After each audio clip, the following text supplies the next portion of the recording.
언약의 말씀, 언약의 삶이라는 제목으로 13번째 시간이고요. 오늘 본문은 89절에서 96절입니다. 89절에서 96절이 오늘 말씀의 본문입니다. 사람마다 조금 이렇게 느끼는 게 다를 수는 있을 텐데요. 이 땅이 주는 안정감이라는 게 있어요. 그래서 이 비행기가 안전하다라는 건 다 아시죠?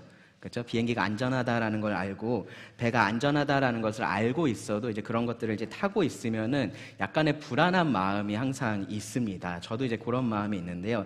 특별히 이제 비행기가 이렇게 가다가 난기류를 만나서 막 오르락내리락 하거나 또 배가 이렇게 파도를 만나가지고 마치 바이킹 타는 것처럼 위아래로 그렇게 왔다 갔다 하면은 막 기도가 저절로 나옵니다. 하나님, 저는 여기까지인가요? 막 그런 기도가 나오는 거죠. 근데 그러다가 이제 땅을 밟으면은 그렇게 마음이 편안할 수가 없습니다. 뭐 훨씬 더 극적인 상황은요, 이렇게 이제 수영을 할 수 없는 사람이 이제 물에 빠진 그런 상황인 거죠. 물에 빠져서 막 이렇게 허우적거리다가 겨우 발이 이렇게 땅에 닿는 그러한 상황일 겁니다. 그때의 안도감이라는 거는 정말로 이제 경험해보지 못하신 분들은 모르실 겁니다. 저는 경험해봐서 압니다. 정말로 마음의 평안이 찾아옵니다. 시편 기자는요, 우리가 살펴봤었던 세 개의 연에서, 그러니까 65절부터 이어졌던 그 세 개의 연에서 그런 상황에 있었다라고 우리가 좀 생각해 볼 수 있습니다. 그림을 그려보자면 그렇다라는 거예요. 65절부터 72절에서 시편 기자는 고난 가운데 있었는데 꽤 담담해 보였었습니다. 그래서 이 고난이 주는 유익을 바라볼 수 있었고요. 그러면서 하나님의 법을 즐거워하고 하나님의 선하심을 바라보고 있는 것을 우리가 볼 수 있었습니다. 그런데 73절에서 80절에서는요, 조금 더 이 하나님의 적극적인 개입하심을 그렇게 구하는 것을 볼 수 있어요. 여전히 고난 가운데서 하나님을 신뢰하고 있는 것은 맞습니다. 하나님께서 그를 지금 빚어가고 계시다라는 것을 믿고 있습니다. 그런데 이 기도의 내용을 보면 앞에하고 조금 달라진 것을 볼 수 있어요. 앞에서는 하나님께 그 고난 중에서 하나님의 말씀을 저에게 가르쳐 주십시오라고 그렇게 기도를 했었다면은, 여기서는 하나님께서 그에게 위안을 주셔서 살게 하여 주시기를 구하는 모습을 우리가 볼 수 있습니다. 그 상황에서 이제는 좀 벗어나고 싶은 그런 마음들이 표현이 되어 있는 거죠. 그러면서 지금의 수치에서 벗어날 수 있게 해달라고 구하기도 하고요. 다른 하나님의 백성들이 자신에게 돌아오게 해달라고 그렇게 구하기도 합니다. 그 상황 속에서 더 큰 괴로움과 압박, 외로움을 느끼고 있었다라고 우리가 볼 수 있는 거예요. 그리고 이제 지난 시간에 살펴봤었던 81절에서 88절에서는요, 이 시편 기자가 하나님의 구원을 기다리는데 거의 그 한계에 도달했다라는 것을 우리가 볼 수 있었습니다. 모든 면에서 한계였을 겁니다. 육적으로도 그랬을 거고요, 영적으로도 정신적으로도 한계에 다다랐습니다.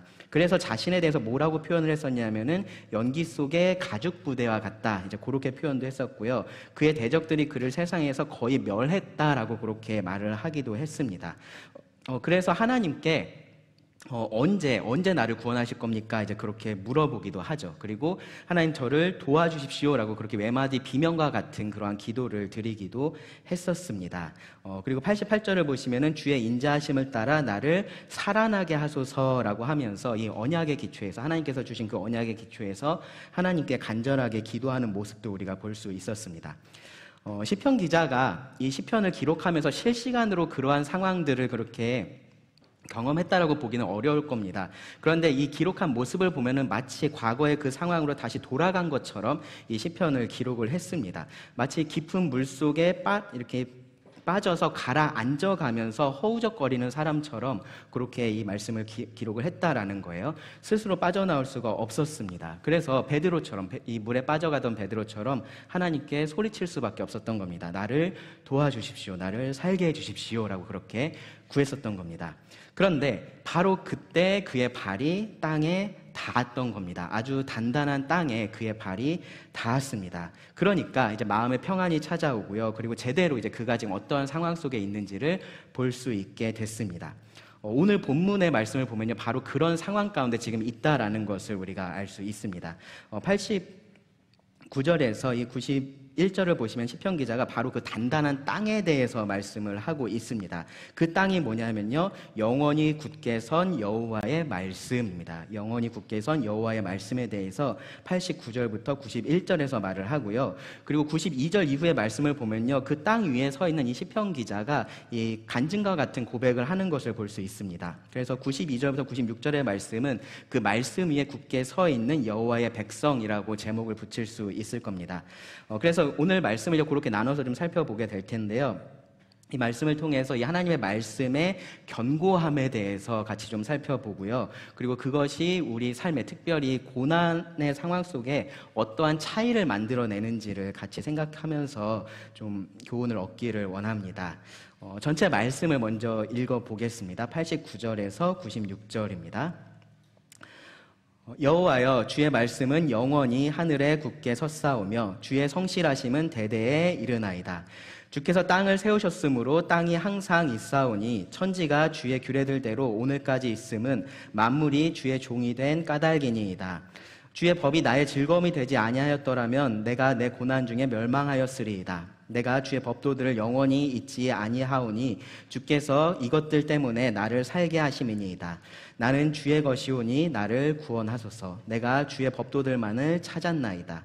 악인들이 나를 멸하려고 엿보오나 나는 주의 증거들만을 생각하겠나이다. 내가 보니 모든 완전한 것이 다 끝이 있어도 주의 계명들은 심히 넓음이니이다. 먼저 89절에서 91절에서 우리는 영원히 굳게 선 여호와의 말씀에 대해서 함께 생각을 해볼 수 있습니다. 예전에 제가 그 TV 예능 프로그램에서 재미있는 것을 봤었던 기억이 있는데요. 거기서 이제 제작진이 출연자를 어떻게 했냐면요, 이 헬리콥터에 탄 것처럼 속이는 그러한 내용을 본 적이 있습니다. 아마 제가 이 말 하면 아마 생각나시는 분들 계실 거예요. 유명한 예능 프로그램이었습니다.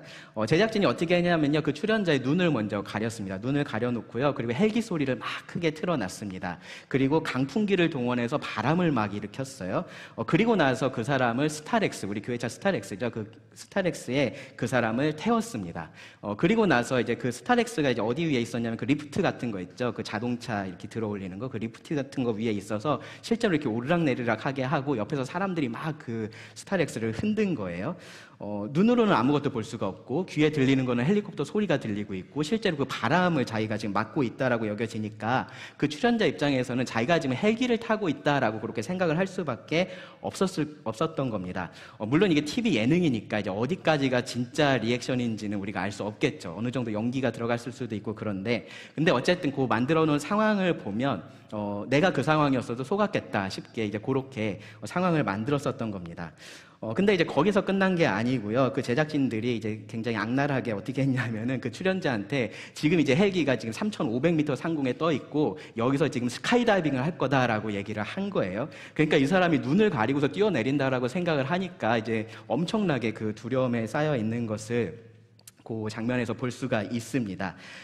그리고 나서 막 발버둥을 쳐요. 근데 그 교관이 그 사람을 데리고서 뛰어내립니다. 실제로는 어디서 뛰어내린 거예요? 스타렉스, 한 35cm 정도 되거든요. 거기서 뛰어내렸는데 이 사람은 그 마음속으로는 어디서 뛰어내린 겁니까? 3,500m 상공에서 뛰어내린 겁니다. 그 상황을 이제 다 알고 있는 시청자 입장에서 보면은 너무 재밌죠, 그렇죠? 이 사람이 막 그렇게 속고 있는 것이 너무 재밌습니다. 근데 그 출연자 입장에서 생각을 해보면요, 다시는 경험하고 싶지 않은 그러한 일이었을 겁니다. 만약에 그 사람이 진짜로 그 상황을 실제라고 받아들이고 있었다면 자기 몸이 그 매트에, 그 스타렉스에서 뛰어내려서 매트에 몸이 닿기 그 직전까지는 뭐라고 생각을 했을 거예요? 자기가 지금 3,500m의 상공에서 떨어지고 있구나라고 그렇게 생각을 했을 겁니다. 정말로 두려운 그러한 상황이었을 겁니다. 제가 그 사람 입장이었으면 어땠을까 좀 생각을 해봤어요. 속은 것 때문에 화가 나기도 했었을 텐데 그 전에 먼저 이런 생각이 들었을 것 같아요. 아, 내가 3,500m에서 떨어진 게 아니구나. 매트에 닿는 순간 아, 내가 지금 안전하구나 라는 생각이 들었을 것 같습니다. 한 번 더 이 제작진이 또 흥미로운 일을 하는데요. 정반대의 상황으로 그 출연자를 속인 겁니다.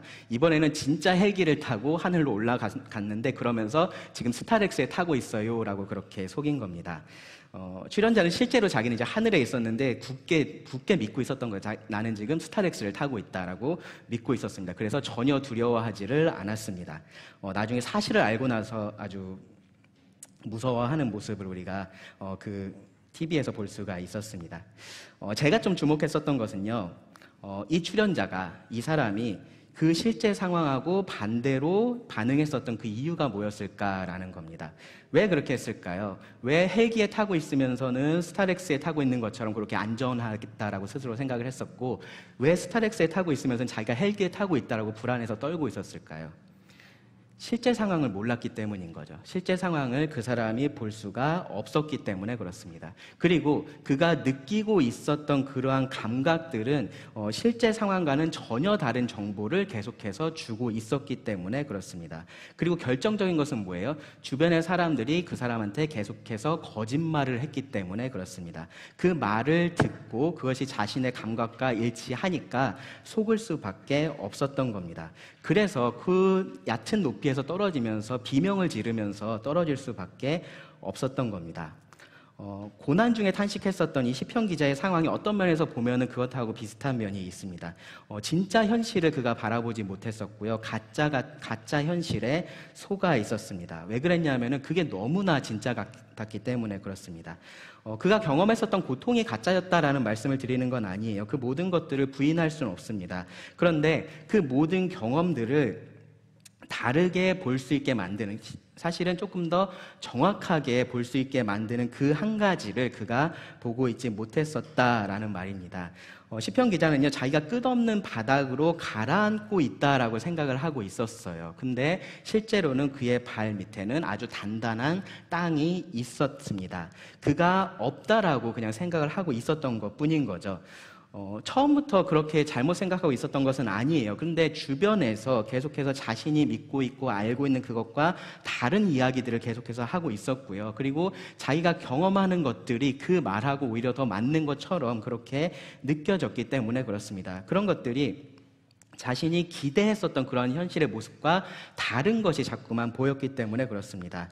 그러면서 그 시간이 점점점 길어지니까 그 시야가 좁아지고 마침내는 봐야 할 것을 보지 못하고 그렇게 두려워하게 되는 상황 가운데 있었다라는 겁니다. 그런 상황 가운데 있었는데요. 근데 우리가 지난 시간에 살펴봤었던 것처럼 그런 어둡고 절망적인 상황 속에도 그래도 이 하나님에 대한 그 믿음을 저버리진 않았고요. 이 시편 기자가 말씀에 소망을 두는 것을 멈추지는 않았습니다. 그래서 하나님을 찾았죠. 하나님의 도우심을 구했습니다. 그리고 마침내 이제 어떤 일이 일어난 거냐 하면은 하나님께서 이 시편 기자가 봐야 할 것을 보게 하신 겁니다. 그 눈을 가리고 있었던 그 안대를 하나님께서 풀어 주신 겁니다. 현실을 보게 하신 거예요. 마치 그 엘리사의 사환의 눈을 연 것처럼 그렇게 시편 기자의 눈을 열어서 보게 하신 겁니다. 그가 봐야 할 것이 있었습니다. 그가 봐야 할 것은 뭐였냐 하면요, 그가 눈으로 더 이상 볼 수 없겠다라고 말했었던 그 하나님의 말씀이었습니다. 그가 디딜 수 있는 단단한 땅이 바로 그 하나님의 말씀이었기 때문에 하나님은 그 말씀을 보게 하셨던 겁니다. 그리고 이제 시편 기자가 그것을 봤습니다. 그러니까 이 말씀이 얼마나 단단한지에 대해서, 얼마나 견고한지에 대해서, 안전한지에 대해서 노래를 시작한 겁니다. 그것이 이제 89절의 말씀이에요. 89절을 보시면 여호와여 주의 말씀은 영원히 하늘에 굳게 섰사오며, 이 하나님의 말씀이 굳게 서 있다라는 사실을 찬양을 합니다. 하나님의 말씀이 견고한 기초이고 아주 잘 세워진 기둥과 같다라고 지금 이야기를 하고 있는 거예요. 확실하게 고정이 되어 있어서 흔들리지 않는다라고 말을 하고 있는 겁니다. 외부의 힘이나 혹은 내부의 그런 어떤 약함 때문에 절대로 무너지지 않는다라고 말을 하는 겁니다. 하나님의 말씀이 변하지 않는 굳건한 진리라고 지금 선포하고 있습니다. 그러면서 그것을요, 두 가지 표현을 통해서 더 강조를 하는데요. 첫째 하나는 뭐냐면요, 그 말씀에 대해서 하늘에 굳게 섰다라고 말을 한 거예요. 하늘에 굳게 섰사오며 라고 말을 합니다. 우리말 속담에도 그런 속담이 있어요. 하늘이 무너져도 솟아날 구멍이 있다. 왜 하필 하늘이 무너질까요? 안 일어날 일인 거죠. 그렇죠? 안 일어날 일에 대해서 아주 과장해서 표현을 하는 겁니다. 그만큼 이 하늘이라는 것은 우리가 생각할 때 변하지 않는 것, 안전한 것을 의미를 하는 거예요. 여기 시편 기자도 그런 의미에서 이 하나님의 말씀이 하늘에 굳게 서 있다라고 그렇게 말을 하고 있는 겁니다. 절대로 변하지 않는 그러한 곳에 하나님의 말씀이 있다라고 이야기를 하는 거예요. 그러면서 또 하나 이제 우리가 여기서 주목할 만한 것이 이 하늘의 특징인데요. 땅하고 대조되는 하늘의 특징이 하나 있습니다. 뭐냐면은 우리가 범접할 수 없다라는 겁니다. 땅은 어떻게 됐든 우리가 그곳에 갈 수 있고 만질 수 있고 그런데 하늘은 사람이 그렇게 할 수가 없는 거예요. 하늘은 하나님께서 계신 곳입니다. 아무나 그곳에 들어갈 수가 없습니다. 하늘에 있는 하나님의 말씀도 지금 그러하다라고 말을 하는 겁니다. 하늘에 있는 이 하나님의 말씀은 그래서 안전합니다. 어떤 도전으로부터도 안전하고요. 누구도 이 하나님의 말씀을 반박해서 그것이 거짓됨을 증명하고 무너뜨릴 수가 없다라는 겁니다. 그리고요, 이 말씀의 변하지 않는 특성을 강조하기 위해서 저자가 또 사용한 한 가지 표현이 있는데요. 뭐냐면은 영원히라는 표현입니다. 이 영원히라는 표현을 문장의 가장 앞에 둬서 강조를 했어요. 영원히라는 거 정말로 영원하다라는 것을 의미해요. 과거에도 그랬고 지금도 그렇고 앞으로도 계속해서 그럴 것이다 라고 말씀을 하는 겁니다. 영원이라는 표현이 사실 우리가 영원한 존재가 아니니까 이게 그렇게 잘 와닿지 않습니다. 그러면은 이 말을요, 여러분 항상이라고 바꿔서 이해를 하시기 바랍니다. 하나님의 말씀은 항상 굳게 서 있습니다. 내가 그것을 어떻게 느끼든지 상관이 없고요. 내가 그것을 어떻게 생각하고 있든지 상관이 없는 겁니다. 내가 그것을 믿고 있든지 믿고 있지 않든지 하나님의 말씀은 여전히 변하지 않는 진리로서 굳게 서 있습니다. 그래서 이사야 40장 7절 8절을 보시면 이렇게 말을 해요. 푸른 마르고 꽃이 시들면 여호와의 기운이 그 위에 불미라. 이 백성은 실로 풀이로다. 푸른 마르고 꽃은 시드나 우리 하나님의 말씀은 영원히 서리라 하라. 하나님의 말씀이 영원히 설 것에 대해서 말씀을 하고 있고요. 마태복음 5장 17절 18절에서는 예수님께서 말씀을 하셨어요. 내가 율법이나 선지자를 폐하러 온 줄로 생각하지 말라. 폐하러 온 것이 아니요 완전하게 하려 함이라. 진실로 너희에게 이르노니 천지가 없어지기 전에는 율법의 1.1획도 결코 없어지지 아니하고 다 이루리라 라고 말씀을 하셨습니다. 하나님의 말씀이 그렇게 견고한 진리다라는 거죠. 시편 기자는 고통 중에 이 언제 하나님께서 일하실지를 질문을 하면서 그의 눈이 하나님의 말씀을 바라보기에 피곤했다라고 그렇게 말을 했었지만 이제는 이 항상 견고한 하나님의 말씀을 바라보면서 안심을 하고 있는 겁니다. 바닥이 없는 그러한 시면으로 그가 빠져 들어가고 있는 것처럼 그렇게 느꼈었는데 실상은 그렇지가 않았었던 거예요. 그 발 아래는요 분명히 견고한 하나님의 말씀이 있었고요. 지금은 그 위에 그의 발을 올려뒀습니다. 90절과 91절을 보시면은 이 하나님의 말씀이 그렇게 견고할 수 있는 이유에 대해서 말을 하는데요. 바로 하나님의 어떠하심에 있습니다. 하나님의 성실하심 그리고 하나님의 절대적인 주권 때문에 이 하나님의 말씀이 그렇게 견고하게 서 있을 수 있다라고 말을 해요. 90절과 91절을 보시면 이렇게 말씀합니다. 주의 성실하심은 대대에 이르나이다. 주께서 땅을 세우셨으므로 땅이 항상 있사오니 천지가 주의 규례들대로 오늘까지 있음은 만물이 주의 종이 된 까닭이니이다. 먼저 여기서 하나님이 성실하시다라고 말을 하죠. 주의 성실하심이 대대에 이른다라고 말을 합니다. 여기 성실에 해당되는 단어가 여러분 잘 아시는 그리고 아마도 매일 얘기를 하시고요. 우리가 함께 기도할 때마다 하는 말입니다. 바로 아멘입니다. 아멘. 이 아멘하고 같은 어근을 가지고 있는 단어예요. 기본 의미가 뭐냐면요. 견고하다, 확실하다라는 의미예요. 하나님이 그렇게 견고한 분이시기 때문에 하나님께서 하신 그 말씀도 그렇게 견고하다 라고 말을 하고 있는 겁니다. 90절을 보시면요. 시편 기자가 땅을 예로 들어서 그 사실을 증명을 해요. 주께서 땅을 세우셨으므로 땅이 항상 있사오니 라고 그렇게 말을 합니다. 하나님께서 그 말씀으로 땅을 세우셨고요. 그리고 그 하나님께서 세우신 그 땅을 지금 우리가 보고 있다라는 거예요. 우리는 땅이 변하지 않는다라고 생각을 합니다. 물론 이제 오랜 시간이 지나면 어느 정도 그런 지형이나 변화가 있다라는 것은 알지만 그렇다고 해서 우리가 발을 디디고 살아가는 이 땅이 어느 날 갑자기 사라질까봐 막 불안해하면서 그렇게 사는 사람은 없어요. 왜 그러냐 하면은 경험적으로 알고 있는 겁니다. 이 땅이라는 것이 견고하다라는 것을 알고 있습니다. 그 땅이 그렇게 견고하다라고 우리가 믿고 있다면 그 땅을 세우신 하나님도 그런 분이시다라고 믿을 수 있다라고 지금 말씀을 하고 있는 거예요. 그리고 91절도 보시면요. 이 온 우주의 모든 것들의 그 질서가 유지되고 있는 것, 오늘날까지 그것이 존재하고 있는 이유를 하나님에게서 찾습니다. 만물이 하나님의 종으로서 하나님께 순종하기 때문에 지금의 모습으로 존재하고 있다라고 말을 하고 있는 거예요. 하나님을 부정하는 사람들은요, 이 부분에 대해서 지금 우리가 이런 모습의 우주를 보고 있는 것에 대해서, 이렇게 질서정연한 우주를 보고 있는 것에 대해서 뭐라고 이야기를 하냐면은 아주 놀라운 자연의 섭리로 이러한 균형 상태를 유지하고 있다라고 그렇게 말을 해요.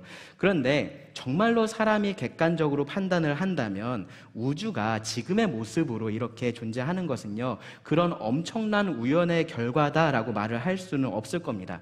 그거는 사실 뭐하고 비슷하냐 하면요, 여기다가 물감을 뿌려놓고 개미를 지나가게 하고서 그렇게 개미들이 계속해서 왔다 갔다 수백억 년을 하다 보면은 어느 순간에 레오나르도 다빈치가 그린 것 같은 그러한 그림이 완성될 수 있다라고 말하는 것과 사실은 다를 게 없습니다. 그렇게 믿을 수는 있겠죠. 네, 그럴 가능성이 있다라고 믿을 수는 있을 겁니다. 그런데 그 믿음이 사람이 그 그림을 그렸다라는 믿음보다 더 합리적인 것이 될 수는 없는 겁니다. 이 우주의 질서에는요, 분명한 의도가 있다라는 것을 우리가 볼 수 있고요. 성경은 그 의도에 대해서 하나님이라고 말씀을 하고 있습니다. 하나님께서 의도를 가지고 세상을 이렇게 만드셨다라고 말씀을 합니다. 하나님께서 말씀하셨을 때 모든 것이 존재하기 시작했습니다. 그리고 그 모든 것들이 여전히 그 하나님의 주권 아래서, 하나님께서 세우신 그 질서 안에서 존재하고 있고요, 운행되고 있는 겁니다. 그렇게 지금까지 존재하고 있는 겁니다. 그 무엇 하나 하나님의 주권을 벗어나서 원하는 대로 움직이지 않는 겁니다. 그것이 작은 새 한 마리가 됐든 벌레 하나가 됐든 그렇지 않습니다. 만약에 그렇게 된다면 우리가 보고 있는 세상은 아마도 많이 달라져 있을 겁니다. 어쩌면 지금 보고 있는 이런 질서정연한 세상을 우리가 볼 수조차 없었을지도 모릅니다. 만물의 주인이신 하나님께 그 모든 것들이, 그 모든 만물이, 피조물이 순종하고 있기 때문에 지금의 모습으로 있는 겁니다. 그래서 지금 시편 기자가 여기서 하고 있는 얘기는 뭐냐면요, 그 하나님의 성실하심, 그리고 하나님의 절대적인 주권이 이 온 세상을 움직이고 있고, 따라서 하나님의 말씀을 우리가 믿을 수 있다라고 말을 하고 있는 겁니다. 하나님께서 하신 그 말씀을 바꾸지 않으세요. 하나님께서 성실하시니까요. 그리고 다른 어떤 것도 그 하나님의 말씀을 바꾸게 만들 수가 없습니다. 왜냐하면 하나님께서 절대적인 주권을 가지고 계시기 때문에 그렇습니다. 그래서 그 어떤 존재도 할 수 없는 말씀을 하나님은 하십니다. 뭐라고 말씀하시냐면요, 이사야 46장 9절 10절을 보시면, 너희는 옛적 일을 기억하라. 나는 하나님이라. 나 외에 다른 이가 없느니라. 나는 하나님이라. 나 같은 이가 없느니라. 내가 시초부터 종말을 알리며 아직 이루지 아니한 일을 옛적부터 보이고 이르기를 나의 뜻이 설 것이니 내가 나의 모든 기뻐하는 것을 이루리라 하였노라. 하나님께서 처음부터 끝까지 모든 것을 주관하고 이루시니까 시작할 때부터 끝을 얘기할 수 있다라고 말씀을 하시는 겁니다. 이거만큼 확실한 말씀이 없습니다. 이거보다 우리가 더 믿고 의지할 수 있는 말씀이 없습니다. 시편 기자는 고난 중에서 이 하나님의 말씀에 이런 견고함에 주목하기 시작했고요, 그것이 고난 중에 그에게 참된 위로가 됐었던 겁니다. 때로는요, 이 하나님의 말씀이 이 땅에서 무너진 것처럼 그렇게 여겨질 때가 있습니다. 세상은 무너지지 않았는데 최소한 지금 내 삶에서는 그것이 무너져 내린 것 같은 그러한 생각이 들 때가 있어요. 내 삶에서 그냥 당연하게 그렇게 여겨지던 것들이 더 이상 당연한 것들이 안 될 때 그렇습니다. 내 삶의 많은 것들이 나의 의지와 상관없이 변해갈 때 그렇습니다. 내 삶에서 내가 상수로 놓을 수 있는 것보다 변수가 훨씬 더 많다라고 그렇게 느껴질 때 그렇습니다. 그래도 말씀대로 잘 살아온 것 같은데 나에게 주어져 있는 이 결과가 도대체 이해가 되지 않을 때 정말로 하나님의 말씀이 최소한 내 삶에 있어서는 무너진 게 아닌가라는 생각이 들 때가 있습니다. 그럴 때 지금 이 시편 저자가 우리들에게 하고 있는 말은요, 그리고 성령님께서 이 시편 저자를 통해서 우리들에게 해주시고 싶은 말씀은 뭐냐 하면요, 그럴 때 우리가 할 일이 나에게서 눈을 떼고 하늘을 바라보라라는 겁니다. 하나님의 말씀이 굳게 서 있는, 절대로 변하지 않게 견고하게 서 있는 그 하늘을 바라보라라는 겁니다. 그 하늘을 보면요, 하늘이 그대로 있다라는 것을 알 수 있습니다. 하나님께서 세우신 이 땅도 여전히 그대로 있다라는 것을 우리가 알 수 있습니다. 여전히 아침에 동쪽에서 태양이 떠오르고요, 그것이 서쪽으로 갑니다. 그리고 그곳에서 집니다. 때에 따라서 계절이 변합니다. 계절에 따라서 날씨가 변합니다. 비가 오고 나무가 자랍니다.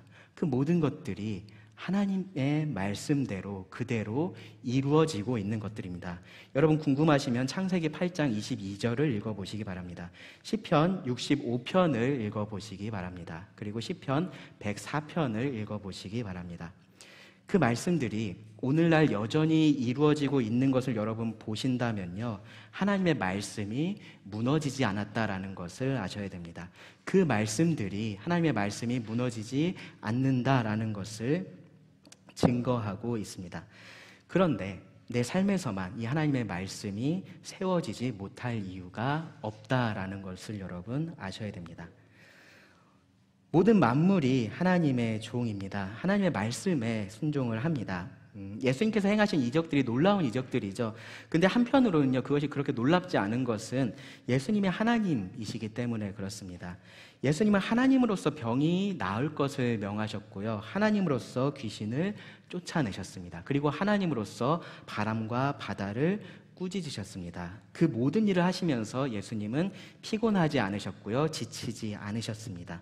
물론 인간으로서 피곤하고 지치고 그런 것들은 있었어요. 근데 그러한 일들을 했다고 해서 그 능력이 줄어들거나 그러지 않았다라는 겁니다. 하나님의 이 통제하시는 능력이 점점점 줄어들어서 어떤 피조물이 그 하나님의 통제에서 벗어나거나 하는 그런 일 없었다라는 겁니다. 심지어 사탄도 마찬가지입니다. 지금 우리가 처해 있는 이 상황은 어떨까요? 하나님께서 이 상황을 보면서 놀라고 계실까요? 일이 이렇게 될지 몰랐는데 이렇게까지 돼서 막 큰일 났다라고 하시면서 지금 대책을 세우고 계실까요? 그렇지 않습니다. 나에게는 정말로 하늘이 무너진 것 같고 내 삶이 무너진 것 같은 그러한 일들이요, 하나님의 주권적인 손 안에 여전히 있고요, 그 성실하신 하나님께서 보고 계시는, 이미 알고 계시는 그러한 상황입니다. 우리가 보고 경험하는 그 모든 것들이 그것에 대한 증거가 됩니다. 하나님의 말씀은 영원히 하늘에 굳게 서 있고 하나님의 성실하심이 대대에 이릅니다. 그렇다면요, 우리가 그것을 안다면 우리가 어떤 상황에 처해 있든지 여전히 하나님을 믿을 수 있는 겁니다. 그 하나님의 말씀을 의지할 수 있는 겁니다. 그리고 이제 이어지는 92절부터 96절의 말씀에서 시편 저자는요, 이 말씀 위에 굳게 선 하나님의 백성으로서, 여호와의 백성으로서 고백을 하고 있습니다. 먼저 92절과 93절을 보시면요, 여기서는 간증을 우리가 볼 수 있어요. 주의 법이 나의 즐거움이 되지 아니하였다면 내가 내 고난 중에 멸망하였으리이다. 내가 주의 법도들을 영원히 잊지 아니하오니 주께서 이것들 때문에 나를 살게 하심이니이다. 고난 중에 있을 때 그의 대적들은 하나님의 말씀 때문에 이 시편 기자가 멸망할 것이다 라고 그렇게 말을 했었을 겁니다. 하나님 말씀 그냥 포기하면은 편해질 거야, 괜찮아질 거야 라고 하면서 오히려 설득을 했었을 겁니다. 그리고 계속되는 그 고통이 그런 말에 설득력을 더했을 겁니다. 그런데 우리가 77절에서 봤었던 것처럼 시편 기자는요, 그런 가운데서도 계속해서 하나님의 말씀을 즐거움으로 삼았습니다. 그리고 결국 하나님의 말씀은요, 그를 멸망으로 이끈 것이 아니라요, 생명으로 이끌었고요, 그것을 지금 여기서 이렇게 입으로 간증을 하고 있는 겁니다. 89절에서 이 하나님의 말씀의 견고함을 강조했었던 그 영원히라는 단어가요, 여기 93절에서 다시 사용이 됐어요. 그래서 내가 주의 법도들을 영원히 잊지 아니하오니라고 말씀을 합니다. 하나님께서 이렇게 하셨기 때문에 다시는 내가 이 교훈을 잊지 않을 것이다 라고 그렇게 다짐을 하고 있는 겁니다. 때로는요, 우리가 하나님의 백성으로서 굉장히 좀 부끄러운 선택을 할 때가 있어요. 종종 우리가 그렇게 할 때가 있습니다. 이 고난 중에서 멸망할 것이 두려워서, 이 고난 중에서 고통당하는 그것이 두려워서 하나님의 말씀을 나의 즐거움으로 삼지 않는 그러한 부끄러운 선택을 하는 겁니다. 그리고 포기하면 편할 것이다 라는 그 세상의 말을 듣습니다. 그래서 어떻게 하냐 하면요, 용서하기보다 복수하기를 선택을 하는 거죠. 오래 참기보다 그냥 그 순간에 분노하기를 선택을 하는 겁니다. 우리가 평화를 추구해야 할 그곳에서 싸우고요, 싸워야 할 그곳에서 평화를 추구하기 시작합니다. 성경이 말하는 결혼 생활이라는 거 추구하지 않죠. 부부 사이에서도 결코 손해보지 않으려고 합니다. 성경이 말하는 가정 생활을 추구하지도 않습니다. 그렇게 하는 게 나만 힘들게 한다라는 생각이 드는 거예요. 성경이 말하는 자녀 양육을 추구하지도 않습니다. 그렇게 하면은 아이를 세상에서 낙오자로 만들 것 같은 두려움이 있어서 그렇습니다. 그래서 결국은 그 모든 일들에 세상의 지혜에 귀를 기울이고 세상의 방식을 따를 때가 있는 겁니다. 어떤 면에서는요, 그렇게 하면요, 정말로 편합니다. 왜 편하냐 하면은 세상하고 다르지를 않으니까 세상에서 사는데 불편함이 없는 겁니다. 그런데 만약에 우리가 그렇게 계속해서 하나님의 백성이라고 하면서 그러한 삶을 산다면요, 우리가 나중에 나눌 간증은 어떤 게 될까요? 세상에 선포할 우리의 복음이라는 것은 어떤 메시지가 될까요? 우리가 세상의 지혜를 따르면서 어떻게 세상에게 하나님의 지혜를 따르라라고 그렇게 말을 할 수 있을까요? 실상은요, 그것이 우리들에게 이 땅에서의 삶에서 편안함은 줄 수 있지만 하나님의 백성에게 있어서는요, 그것이 고난 중에 멸망하는 것이 됩니다. 더 이상 하나님의 백성으로 살지 않는 것이기 때문에 그렇습니다. 이 고난 중에 멸망할 것을 두려워하는 것은 우리가 사람인 이상 어쩔 수는 없을 거예요. 그런데 우리가 그럴 때 더 기억해야 할 것은 뭐냐면요, 하나님의 말씀이 굳게 서 있다라는 겁니다. 이 하나님의 말씀이 진리다라는 겁니다. 그렇다면 우리가 다른 선택을 할 수 있습니다. 하나님의 말씀이 얼마나 확고하고 또 얼마나 효력이 있는지를 우리가 정말로 믿고 있다면 우리는 어느 때든지 그 말씀을 즐거워할 수 있는 거고요, 그 말씀에 따르는 선택을 할 수 있는 겁니다. 그리고 이렇게 우리가 합당하게 간증할 수 있는 겁니다. 주의 법이 나의 즐거움이 되지 아니하였더라면 내가 내 고난 중에 멸망하였으리이다. 이 간증은요, 이제 합당한 기도로 이어지는데요, 94절과 95절을 보시면 이렇게 시편 기자가 기도합니다. 나는 주의 것이오니 나를 구원하소서. 내가 주의 법도들만을 찾았나이다. 악인들이 나를 멸하려고 엿보오나 나는 주의 증거들만을 생각하겠나이다. 94절에 이 구원하소서라는 기도도 그렇고요, 95절에서 악인들이 나를 멸하려고 엿본다라는 이 전제도 그렇고요, 시편 기자는요, 여전히 이 고난에서 완전히 벗어나지는 않았다라는 것을 우리가 이 본문에서 볼 수 있습니다. 그런데 그 상황에서 하나님의 말씀의 견고함을 지금 바라보고 있는 거고요, 그러면서 하나님의 말씀을 찾고 있고 하나님의 말씀을 생각하고 생각하겠다라고 지금 하나님 앞에서 그렇게 다짐하면서 이 기도를 드리고 있는 겁니다. 결국은 이 하나님의 말씀을 따르는 것이 참된 삶이고 구원에 이르는 길이다라는 것을 확신하고 있기 때문에 그렇습니다. 그러면서 아주 자신 있게 지금 94절의 시작에 보시면 이렇게 하나님께 요청을 합니다. 나는 주의 것이오니 나를 구원하소서. 하나님께서 자기 소유를 보호하셔야 되지 않겠느냐, 이제 그런 논리로 지금 이야기를 하고 있는 거예요. 시편 기자는요, 자기가 하나님께 속했다라는 것을 잘 알고 있었습니다. 만물이 하나님의 종인 것처럼 그도 하나님의 종이었습니다. 그래서 만물이 하나님께 순종하는 것처럼 그도 하나님께 순종을 합니다. 그런데 지금 여기서 말하고 있는 시편 기자가 말하고 있는 이 관계는요, 그러한 창조주와 피조물의 관계를 넘어서는 관계입니다. 바로 언약의 관계를 지금 말을 하고 있습니다. 하나님이 이스라엘 백성들을 애굽에서 구하시면서 너희를 속량하여 너희를 내 백성으로 삼고 나는 너희의 하나님이 되리니 라고 그렇게 말씀을 하셨어요. 그리고 십계명을 주시면서도 뭐라고 말씀하셨냐면은 세계가 다 내게 속하였나니 너희가 내 말을 듣고 내 언약을 지키면 너희는 모든 민족 중에서 내 소유가 되겠다라고 하셨습니다.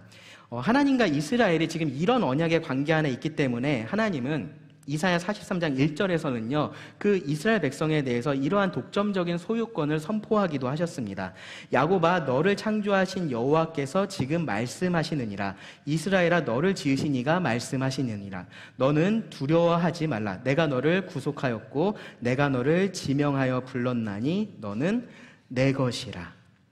시편 기자가 하나님과의 지금 이런 관계를 기억을 하고 있는 겁니다. 그러면서 나는 주의 것이오니 라고 말을 하고 있는 겁니다. 오늘날에는요, 나는 누구에도 구속되지 않아 라고 그렇게 말을 하기 좋아하는 세상에 우리가 살고 있어요.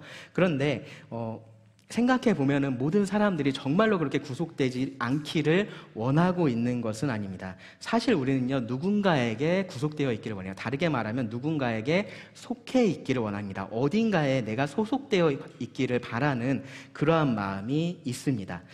전쟁이 나면 이길 수 있는 나라에 속해 있고 싶겠죠. 그렇죠? 그러한 마음이 우리들에게 당연히 있습니다. 돈이 없으면요, 부한 집에 속해 있고 싶은 마음이 있습니다. 우리는 사랑받고 싶어 하는 마음이 있고요, 인정받고 싶어 하는 마음이 있습니다. 우리가 어딘가에 속해 있을 때 그러한 것들을 누릴 수가 있는 거예요. 시편 기자는 자기가 지금 하나님에게 속해 있다라고 그렇게 말을 하고 있는 겁니다. 그리고 그러니까 나를 구원해 주십시오라고 그렇게 담대하게 구하고 있는 겁니다. 우리도 그런 확신 가운데 거해야 됩니다. 정말로 이 하나님의 말씀을 찾고 하나님의 말씀을 생각하는 사람이 그렇게 하나님께 속해 있다라는 것에 대한 확신을 가질 수 있습니다. 내가 주의 것입니다 라고 그렇게 말을 할 수 있는 겁니다.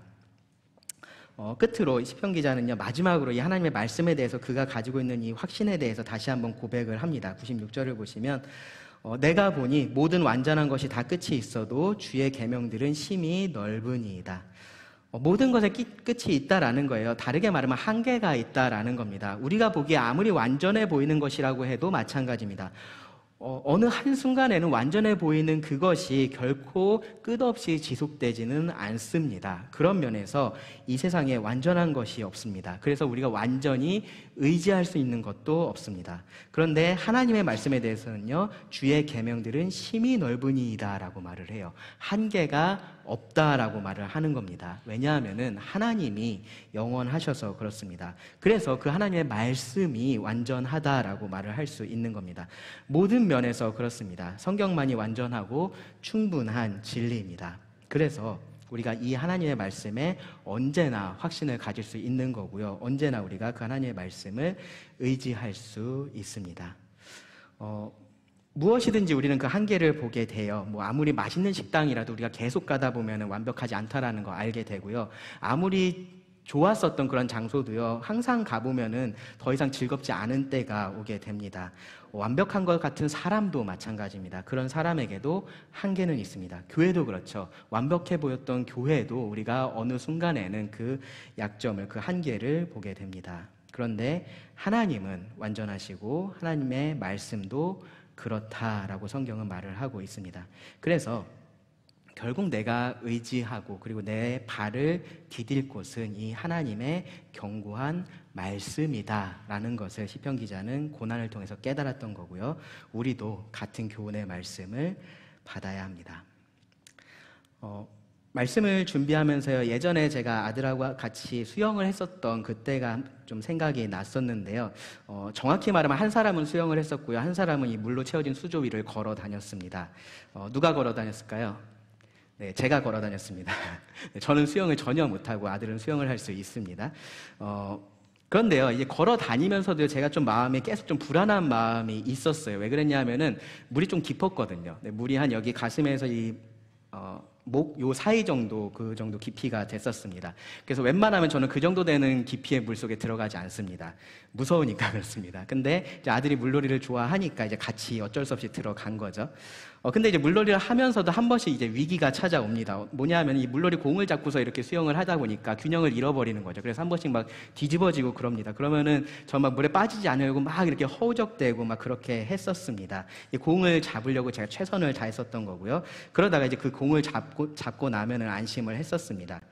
이제 그러면서 이제 물놀이를 하고 있는데 이제 한참 수영을 하다가 어느 순간에 제가 제 아들을 보니까 얘가 어느 순간부터 제대로 수영을 하지 않는 거예요. 그러면서 어떻게 하고 있냐면은 이러면서 물속에 쓱 들어갔다가 다시 점프해서 나오고 다시 물속에 쓱 들어갔다가 점프해서 나오고 이제 그런 식으로 하고 있는 거예요.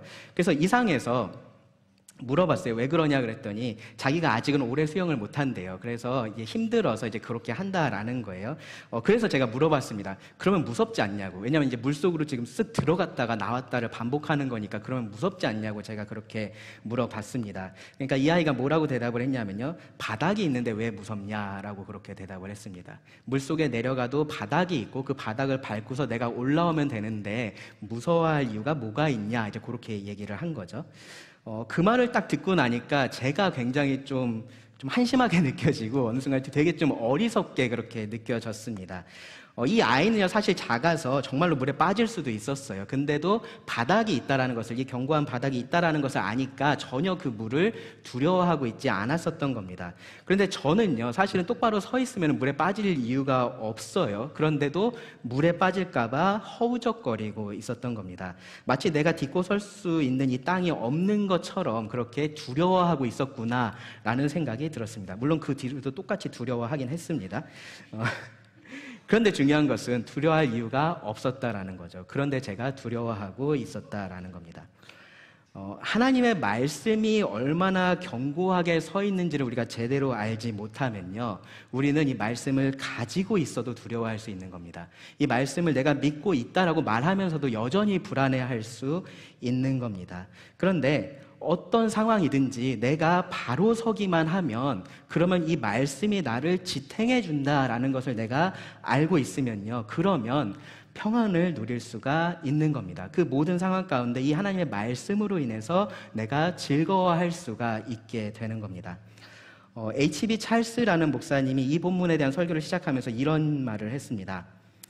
하나님의 말씀은 항상 우리가 이해할 수 있는 것은 아닙니다. 항상 우리가 원하는 것을 주는 것도 아닙니다. 늘 우리를 인생의 폭풍에서 지켜주지도 않습니다. 그런데 하나님의 말씀이 절대 하지 않는 것이 하나 더 있습니다. 그것은 우리를 결코 실망시키지 않는다는 것입니다. 물론 우리가 엉뚱한 거 기대하면 실망하겠죠, 그렇죠? 근데 하나님께서 약속하신 것을 기대하고 있으면 절대로 실망하지 않는다라는 겁니다. 하나님의 말씀은 견고하기 때문에 그렇습니다. 우리에게 이 완전하고 견고한 하나님의 말씀이 있습니다. 이 말씀 위에 여러분의 두 발을 올려두시기 바랍니다. 그리고 두려움 없이 살아가시기를 바랍니다. 기도하고 말씀을 마치겠습니다. 하나님, 오늘 말씀을 통해서 우리에게 견고한 위로를 주시고 소망을 주셔서 감사합니다. 우리가 무슨 일을 만나도 하나님의 말씀을 의지해서 살아갈 수 있게 하여 주시기를 구합니다. 우리를 둘러싼 이 환경이 아무리 우리를 두렵게 해도 하나님의 말씀 위에 굳게 서게 하시고 한 걸음씩 우리가 걸어갈 수 있게 하여 주시기를 구합니다. 하나님, 우리가 하나님의 것입니다. 늘 구원하시는 하나님을 우리가 경험할 수 있기를 원합니다. 내 삶의 한계를 넘게 하는 것은 바로 한계가 없는 하나님의 말씀임을 기억하고 오직 우리가 이 말씀을 생각하며 우리의 삶을 살아갈 수 있게 하여 주시기를 구합니다. 들은 말씀을 주님께 의지하며 예수님의 이름으로 기도드립니다. 아멘.